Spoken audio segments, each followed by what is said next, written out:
I'm thrilled to have my essay, Writing Naked, The Benefits of Exposing Yourself Through Memoir, in this new anthology called The Magic of Memoir, Inspiration for the Writing Journey.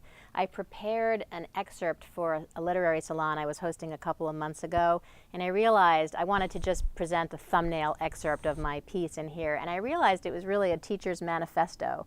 So I'm going to share with you today my little edited thumbnail excerpt from The Magic of Memoir. An award-winning author once said that the best way to get through writing a memoir is to be in denial that anyone will ever read what you're writing.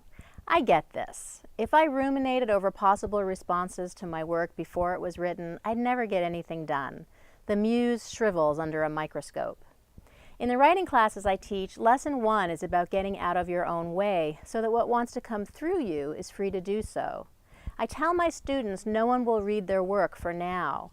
I encourage them to give themselves permission to say anything without judgment and to release shame. Inevitably, my students let it all hang out and their ugly, beautiful, naked selves shimmer and shine as they shed inhibitions and reveal secrets. By this point, most of them want to share their work. They may be scared, they may feel insecure, they may worry what people will think, but my students write because they have something to say, and sometimes it just needs to be received. Veteran writers realize what they write is larger than they are. They understand that people watch performances not because they care about the writer, but because they long to see themselves reflected in the work. They are looking for clues to help them navigate their own lives. As my students delve into projects and mature as writers, denying anyone will read what they've written stands at cross purposes with their goals. After all, they've chosen to write a book, a story, a poem, or a play. And if they're taking themselves seriously as writers, they understand the need to cultivate an audience across multiple platforms through journals, blog posts, social media, readings, performances, conferences, and more. This is an auspicious moment in which, if you're open to it, a shift occurs.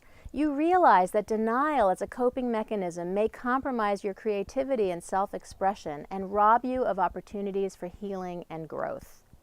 Why swim in murky waters teeming with eels ready to bite you with shame and fear when you could rise like a phoenix out of ashes and flame, resurrected and transformed?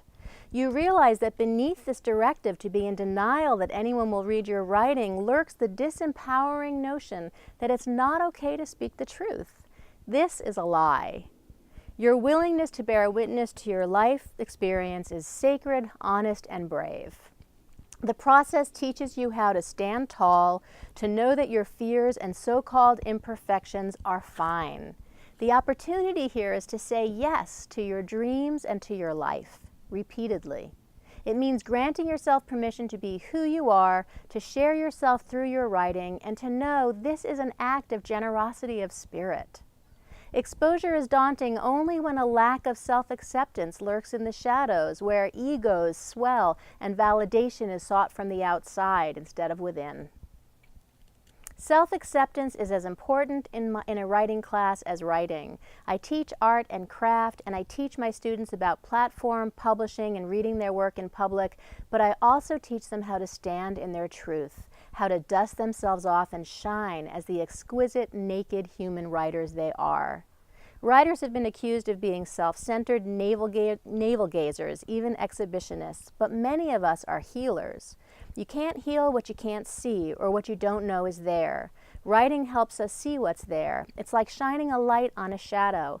The light of awareness makes the shadow disappear.